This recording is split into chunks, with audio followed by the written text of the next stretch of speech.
ये नंबर प्लेटें गैर नमूना हैं। सर ये जो पंजाब की होनी चाहिए वो नहीं है, आपने गैर नमूना लगाई है। और इसके अलावा ये आपने फ्लैशर भी लगाया हुआ है।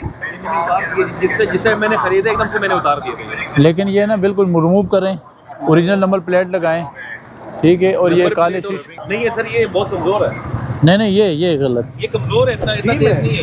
ये मॉडिफिकेशन है। ये लाइट लग सकती है। हाँ लेजर लाइट नहीं है ये फोक लाइट है। ये फोक लाइट है, वो मध्यम है। येलो होती है। फिर दोबारा आपको रोकेंगे, तंग करेंगे। हाँ, वैसे हम तोड़ रहे हैं। मैंने अपनी गाड़ी में थोड़ा रखा हुआ है, हम ये रिमूव कर रहे हैं, तोड़ रहे हैं। नहीं सर, लेकिन आप हाँ, ये बड़ी बंदे को ना डिस्टर्ब करती हैं। हम छोटी गाड़ियों को जब ये हाँ वैसे ये मैंने अभी परचेज किया है सर, मैं कर देता हूँ। यहाँ से हो जाते हैं। हाँ अच्छा, बुक किधर है गाड़ी की? वो कर देंगे हमसे। हो जाएगा खैर कोई। सर मैं कर देता हूँ, प्लीज़ आप रहने दें, मैं कर देता हूँ, मसला नहीं है। मजबूत है। ये ना टूटे सर। ये टूट जाएगा।